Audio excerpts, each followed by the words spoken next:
Cross-border payments to reach 300 trillion overnight, and XRP and Ripple are at the heart of it. Let's go ahead and get into this. Let's talk about this. This is some big news. Let me go ahead and play this. This is from High Vibe XRP. Let me go ahead and play this. What are the potential is doing? Coming to CBDCs, why I am saying it is very important? Because there are several, there are now several new animals or birds, whatever you call them. They're floating around under various names. Somebody calls it stable coins, somebody calls it cryptocurrencies. Our point of view is that let us be very careful in interpreting and understanding what consequences they have. On stable coins, the basic fundamental question that arises is the fundamental question that begs an answer is whether governments and central banks are comfortable with private currency. Currency is a sovereign function which the sovereign delegates to the central bank in countries like India. So therefore, are we comfortable with private currency? So therefore, these new technology products which are coming and styling themselves as great innovation, their financial consequences, their negative consequences for domestic financial stability, for global financial stability, for domestic monetary system, for the global monetary order, all that needs to be understood. And we have published, RBI, I have myself spoken about it. So I'm not going to list out what are the potential threats. Right. They pose a threat, all kinds of threats, terror financing, money laundering, apart from, currencies like emerging market currencies, which will sort of cause the central bank itself will lose control over the monetary system. There are lots of challenges, and this can become, these are highly risky. Now, we don't want that kind of a thing. In fact, on such matters, whether it is stablecoin or it is cryptocurrencies or whatever you call it, I think we need to fully understand what are the risks before sort of trying to legitimize them. We need to know before entering the water how many sharks are there inside the water. I think that is how I would put it in a very commonplace language and very bluntly. Now, so therefore CBDC is important. The world is moving towards technology, and CBDCs have a major role because CBDC can really facilitate. Okay, really quickly before I play the second clip, right? CBDCs are coming. 130 central banks around the world are working on central bank digital currency. It's a high number, right? And whatever your feelings are about central banks, they are a key component to something like XRP reaching a high value, right? So if you're rooting against CBDCs and you're rooting for XRP, you're kind of, you're stuck in the middle there, right? CBDCs are a digital representation of a sovereign currency. Yes, there could be controls on what you spend the CBDC on. Let's say you get government assistance and you get, let's say, $2,000 a month from the government. You can't take that money and go down to the gun shop or the drugstore and buy, a big bag of weed with it, right? There's going to be some limitations on that. Further than that, I mean, realistically, you do see some companies, PayPal, restricting things that you can do and buy and doing stuff with your account. There's already stuff like this happening now. CBDCs are just going to be a different use case for digital currency, right? And so I get hate comments all the time about it, but I am a firm believer that it's coming. No matter what I say or do, I'm going to adopt it and let it come. Moving towards technology, and CBDCs have a major role because CBDC can really facilitate efficient, cost-effective and faster payments across jurisdictions. For cross-border payments, for cross-border transactions, CBDC can provide the solution. Even today, time is taken. Bank-to-bank transactions do take time. In fact, there is a cost. According to the latest estimates of the World Bank and others, still remittances cost about on an average 6% is the total cost for remittances. Now 6% is very high. It needs to go down in today's technology era. So what he's saying there is remittances, when you're sending them globally, the average cost to send a remittance is 6%. Some of these are much higher, right? If you're sending money into an exotic corridor where there's not a lot of banks or there's not a lot of traffic in there as far as liquidity for those payments,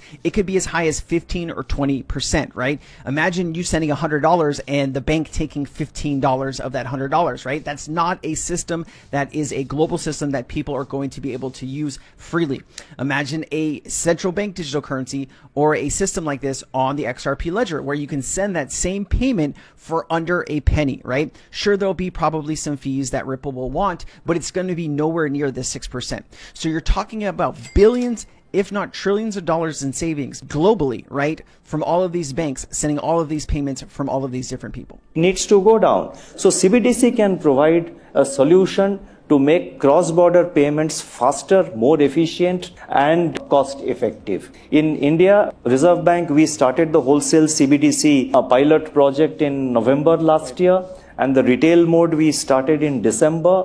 In the wholesale, initially we started with secondary market trading in government securities. Now we are extending it to overnight money markets, that is the wholesale segment. In the retail segment, we have now millions of customers who are enrolled into the pilot project. Almost every bank has been onboarded. The trials are going on. It's a learning experience for us. And the learning process has been very satisfactory. And every day there are new challenges which come. We try to understand what is the problem. So we are really taking it forward in a manner, and on this we are in active discussion also with other countries which are carrying out similar efforts. So now it's just about going to be a year of our 1 year of our CBDC pilot project. The learnings have been excellent, and more than what it was 1 year ago, we are even more convinced that CBDC can prove to be the most effective and efficient mode for cross-border payments in particular, other than, of course, domestic transactions. CBDCs are the most effective payment method for cross-border payments, or even the government using for what he said there. There's different money markets, right? You can do this for your financial system with your stocks and bonds, derivatives, right? FX transactions. There's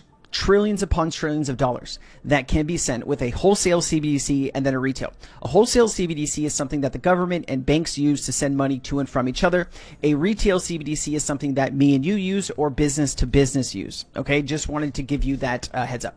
And this is not something which is very difficult. In fact, in India, we have a small, vegetable vendors who have been enrolled into this CBDC pilot project. Fruit shops, small vegetable vendors, they're all onboarded. All right. And I want to show you this too, right? How much money is in money market funds, right? So the guy mentioned money market funds. Money market funds play a key role in short-term funding markets with over 9 trillion in assets under AUM globally. And this is a 2021 number. We're in 2024. So imagine what it is now. It's probably $12-13 trillion, which is a lot of money. Chad Steingraber posted this. Well, now you can look at this. Trangelo using XRP and Ripple payments is connected to Japan nationwide at T+0 settlement time, right? This means same day or instant settlement. All of Japan will run on XRP by 2025. Yoshitaka Kitao. I did see Crypto Eerie put something out about this, where I guess the quote wasn't quite what it's saying, but I'll leave it up to you. But here's Trangelo, right? Trangelo is a big Ripple partner. There are 1,300 banks in over 100 countries, and you know what's really interesting? They're connected to like WeChat Pay, right? Which is WeChat has like 1.2 billion users, and if you actually come in here a little bit more, you can actually see WeChat's right here, right? Kindly reach out to Partnerships Trangelo, KYC and onboarding, but you can actually come in here and see all of the different partnerships, and WeChat is here, including Alipay, right? Which is the 2 biggest payment platforms in China, which is really pretty insane. And you just look at how many other banks are connected to this, right? Japanese banks, banks in Africa, you have banks all over the world that are connected to this system. And then you have, all these different countries, right? Japan, you have Turkey, you have China, of course, you have Great Britain there and India, which is really cool. And then here are all the countries, right? And so, we're not going to read through all of these countries, but if you want to pause the video and take a look, chances are your country's probably on this list. And this is just one of the Ripple partners, right? Ripple has so many of these other remittance partners or other partners around the globe. They're really connected to thousands, tens of thousands of banks globally through all of these partnerships, right? All right. And then here you go. This is from Darren Moore. Central banks in developing nations will outsource their CBDC and payments technology to the private sector, which is Ripple and XRP, right, guys? So central bank to find a way to fill that gap, this resource gap, this skill gap. The good news is that we have seen our members to be very creative and very innovative to try to fill that gap.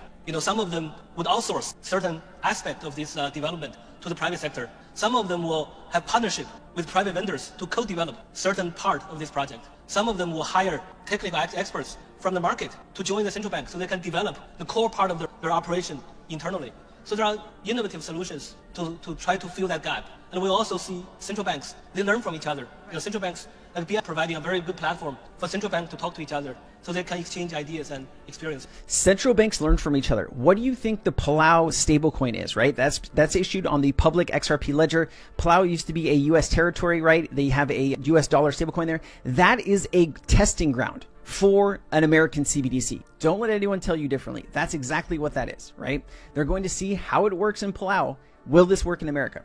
And then here you have from McAtack, you have Russia, China, and India to set up alternative SWIFT payment system to connect 3 billion people. Do you think China plans to bring in a quantum financial system with XRP providing global liquidity? That is an option, right? When you hear the IMF, right? When you hear the BIS talking about a public-private partnership, the governments are really bad at building this type of technology. So they go out and they partner with the private sector who's really good about building this type of technology. And when you take a look at Ripple, the infrastructure company, they have more partnerships with central banks and banks globally than any other cryptocurrency company on the planet, hands down. It doesn't matter what you say, that is a proven fact. And then you have Smoke putting this out. XRP is an ESDR. We've had some conversations about this. We will see if this happens. SDR stands for special drawing rights. Right now, the SDR is kind of built around the US dollar, the euro, the Chinese yuan, the Japanese yen,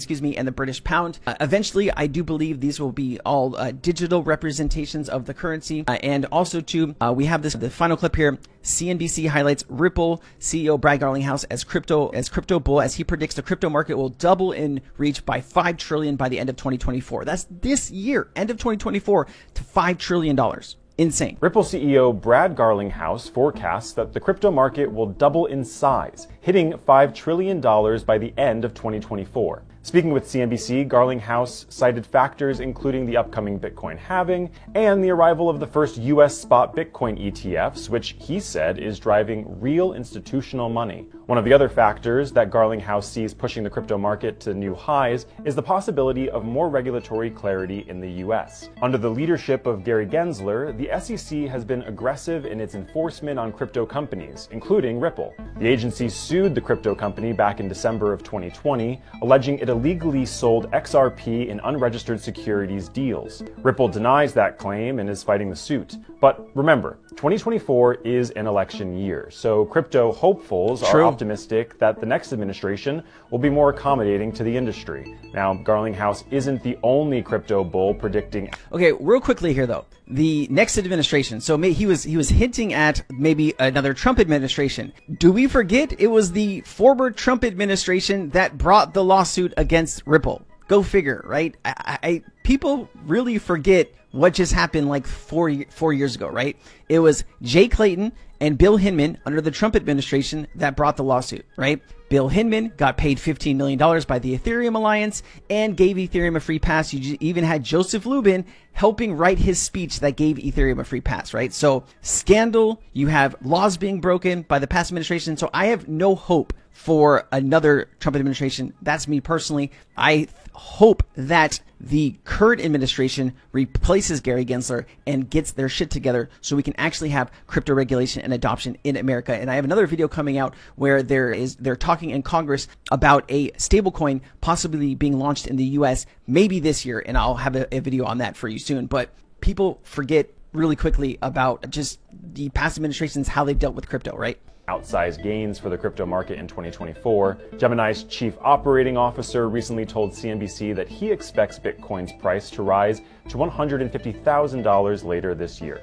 Next. All right, so we are still in the heart of a bull market. We are going to be pumping like crazy over the next 6 to 8 months. If you need help learning, you can join our Discord for free. There's a lot of amazing information in there. I just found a thing that I posted 2 months ago. It did a 25x. I mean, we are posting so much good information inside of Cryptonaires. It's not funny. You can join the paid side with a 5-day free trial, or you can just join and hang out in general chat for free and learn and grow with us. I'd really appreciate it. I'll see you then. I'll see you there. Aloha. Sensei out.